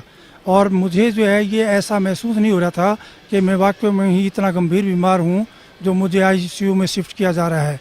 लेकिन जो है वहाँ पे 1.5-2 घंटे बाद जो है अचेतन अवस्था में मैं चला गया। और अचेतन अवस्था में बाहर तो डॉक्टर जो है, जैसे मुझे पता लग गया कि वो लिखा पढ़ी करवा रहे हैं कि बहुत अच्छा डॉक्टर था और ये बचा नहीं सकते हम, इसके जो है अंतिम समय लगभग नज़दीक आ गया है। तो बाहर तो फाइलों पे ऐसे जो लिखवा रहे थे, आपको कहीं ले जाना हो तो ले जाओ मेरी पत्नी को, मेरे बच्चों को, जो कि ये बात सुन करके वो रोने लग गए। और मैं अचेतन अवस्था में जो हूँ, मुझे देख रहा हूँ कि काल के दूत जो है मेरे को लेने मेरे निकट आ रहे हैं, और निकट आकर के मुझे कह रहे हैं कि आपका समय पूरा हो गया है, हम आपको लेने आए हैं। तो मैं उनसे कुछ कह पाता इससे पहले ही कबीर परमेश्वर ने मेरे सिर पे पंजा रख दिया, और जो है उनका चित्र मुझे प्रतिबिंब की तरह शीशे में जैसे नज़र आती है फ़ोटो, ऐसे नज़र आया। और इस क्षण भर में ही कबीर परमेश्वर के हाथ के ऊपर, पंजे के ऊपर संत रामपाल जी का पंजा, और जो शरीर के ऊपर जो है संत रामपाल जी का शरीर जो है हो जाता है। तो जो है संत रामपाल जी ये कहते हैं कि कबीर परमेश्वर ने आपकी जो है उम्र जो है भक्ति के लिए बढ़ा दी है।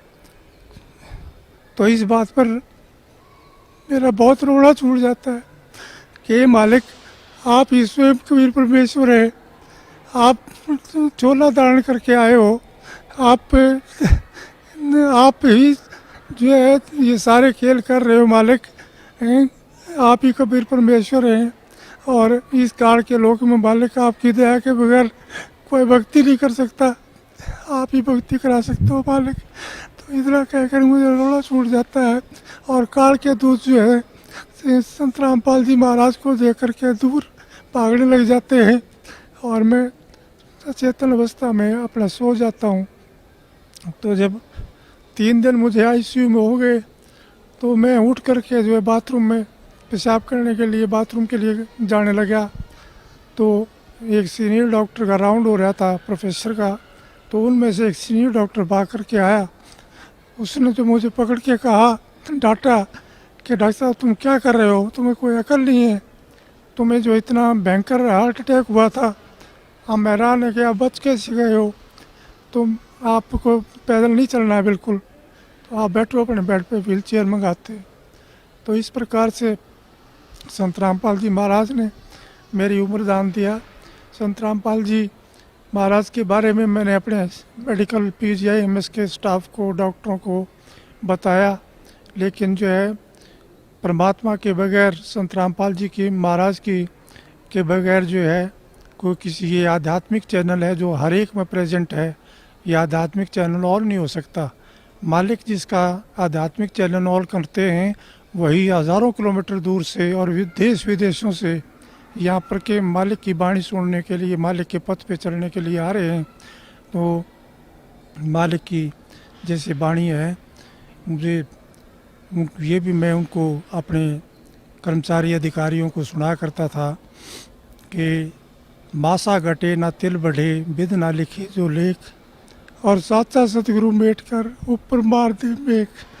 ये मालिक मेरे साथ बिल्कुल जो का तो कर दिया आपने कि काल में लिखा हुआ है कि मैं एक भी सांस तुम्हें जितना दे रखा है उसको बढ़ाऊंगा नहीं, ना वो बढ़ा सकता है, ना उसकी पूजा पाठ से बढ़ सकता है, ना देव देवताओं की पूजा पाठ से ये बढ़ सकते हैं मालिक। ये आप ही कर सकते हो। आप सत्य हो, आपकी वाणी सत्य है मालिक, आपका विज्ञान सत्य है। आप पूर्ण परमेश्वर हो। संत रामपाल जी महाराज, आप जो चाहे सो कर दें। 14 कोट दूजम डरी ऊद बूजम त्रास निवारे, चित्रगुप्त के कागज़ फाड़े। मालिक आप चित्रगुप्त के कागज़ फाड़ दिए आपने, मेरी उम्र बढ़ा दी मालिक। मेरी धर्मपत्नी श्रीमती शीला हुड्डा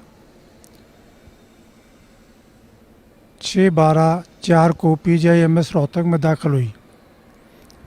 तो मेरी उस टाइम नाहरपुर CHC में पोस्टिंग थी SMO के पद पर। तो मुझे टेलीफोन गया यमुनानगर ज़िले में थे है ये CHC। मुझे टेलीफोन गया तो मैं वहाँ आया और ये मालिक की आज्ञा ले चुके थे कि जी ऐसा ऐसा हो गया। तो मालिक ने कहा कि अपना इलाज कराओ। तो मेरी पत्नी को वहाँ मैं आया, मैंने देखा स्पेशल वार्ड मिला हुआ था। तो ये जो भी डॉक्टर आता, जो भी जो कर्मचारी आता वहाँ पे, ये कह कर के जो है रोने लग जाती थी कि मेरी आँख क्या ठीक हो जाएगी, क्योंकि इनकी आँख में बैंगापन हो गया था। तो उस बैंगनपन की वजह से जितने भी डॉक्टर आते वो यही कह करके जाते कि हमारे बस की बात नहीं है। जैसे आई डिपार्टमेंट से दाखिल हुए थे तो आई डिपार्टमेंट वालों ने कहा कि हमने सारे टेस्ट करा लिए हैं, आप न्यूरोलॉजी वालों को दिखाओ। न्यूरोलॉजी वालों को दिखाते रहे, उन्होंने कहा कि कोई भी डिफेक्ट नहीं है, इनका MRI, कैट स्कैन, अल्ट्रासाउंड सब कर लिया हमने, तो हमें कोई डिफेक्ट नज़र नहीं आता है। और मैं खुद स्वयं जो आई सर्जन हूँ, MS MD डॉक्टर हूँ, तो आँखों के ऑपरेशन जो मैंने बहुत किए हैं। तो मैं भी हैरान था कि कोई भी जब डिफेक्ट नहीं है किसी में चीज़ में, तो ये ठीक क्यों नहीं हो रही हुई है, उन दवाई क्यों नहीं लग रही है। तो इस प्रकार से वो लगभग जो है 7-8 दिन जो है इधर से उधर स्पेशलिस्टों की जो है राय लेते रहे और हार कर उन्होंने जो है कहा कि आपने कोई ऑल इंडिया या किसी अन्य स्थान पर दिखाना है तो दिखा लो, और ये पता नहीं ठीक होगी कि नहीं होगी, हमारी समझ में जो है इनकी बीमारी नहीं आई है।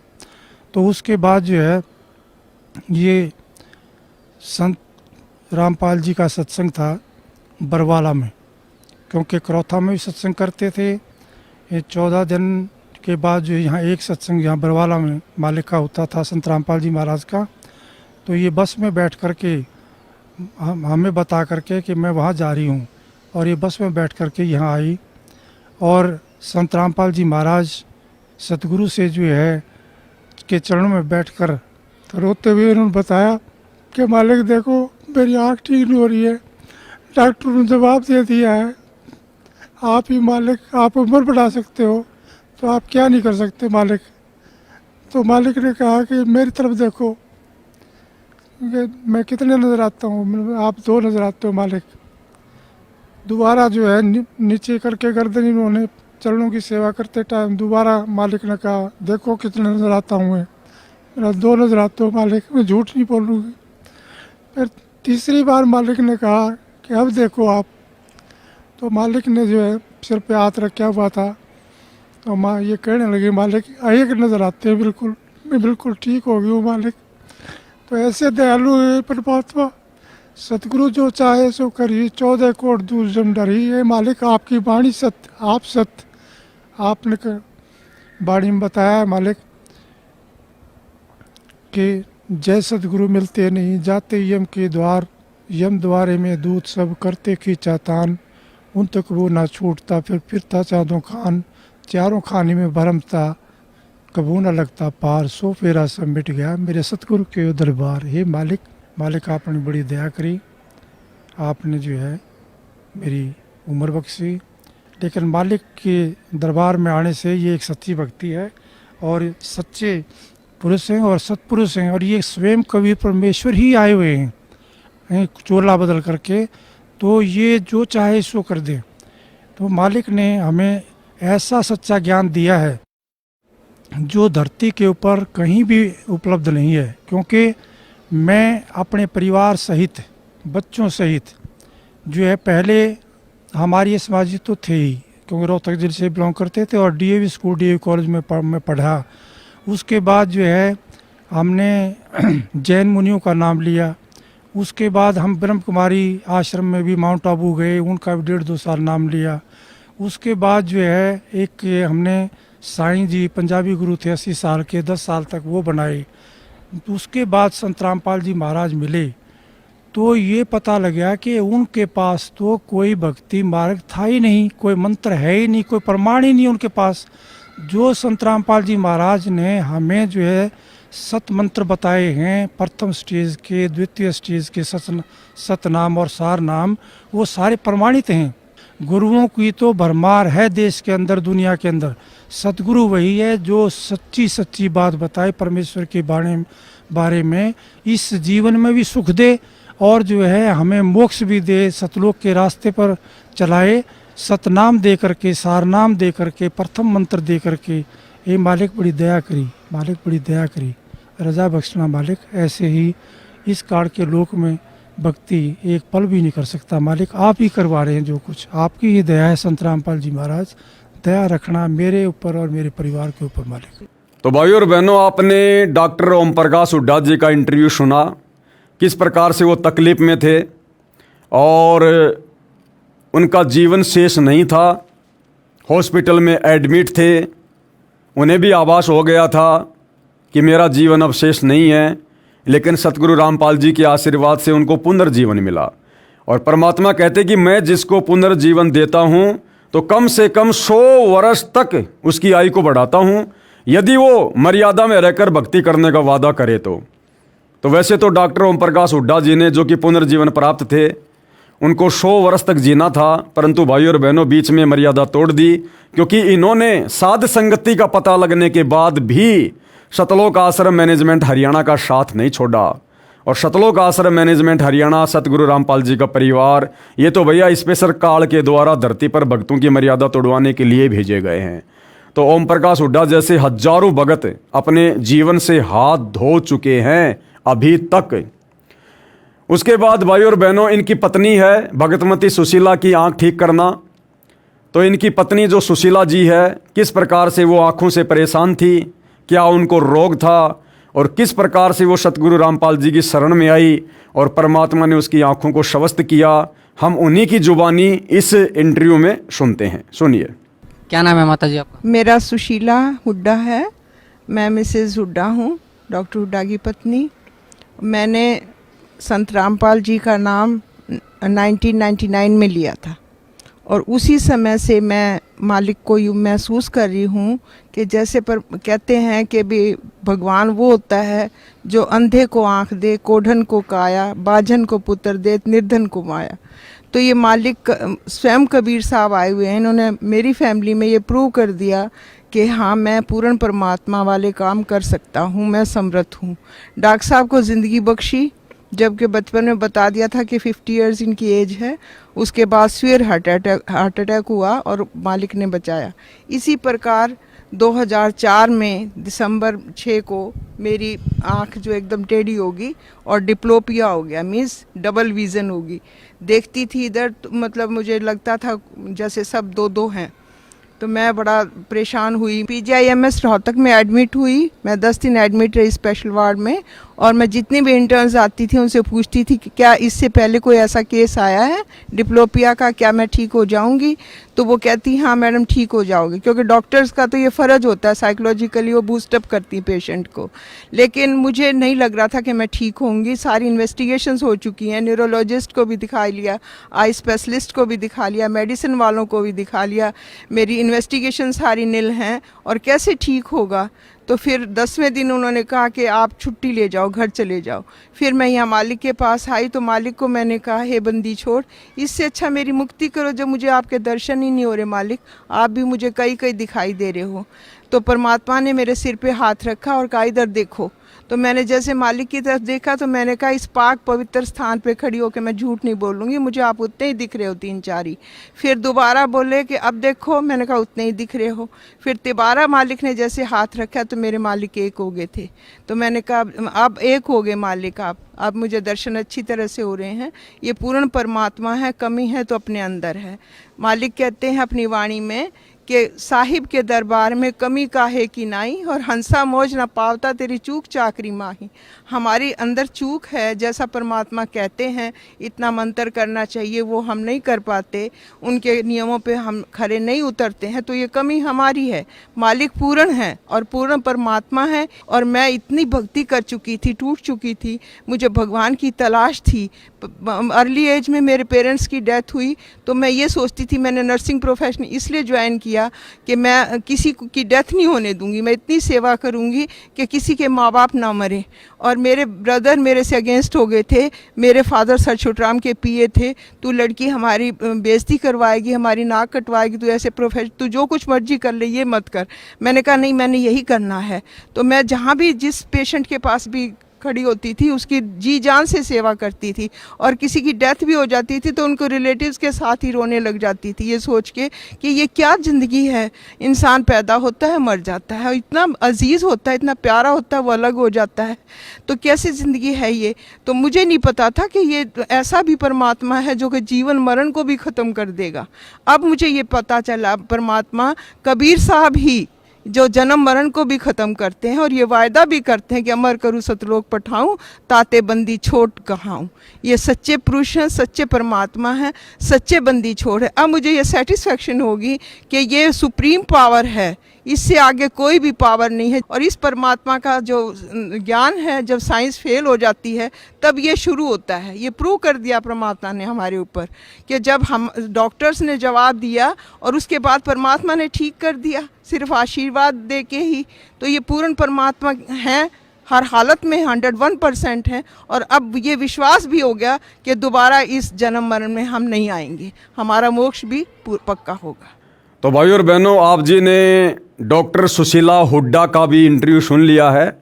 उनको भी आँखों का एक भयंकर रोग था जिसमें कई वस्तुएं दिखाई दिया करती थी, और सतगुरु रामपाल जी ने ना कोई ऑपरेशन किया, ना कोई मेडिसिन दी, जबकि वो बहन पहले सारा सब कुछ उपचार करवा चुकी थी, परेशान हो चुकी थी, आँखों की समस्या समाप्त नहीं हो रही थी।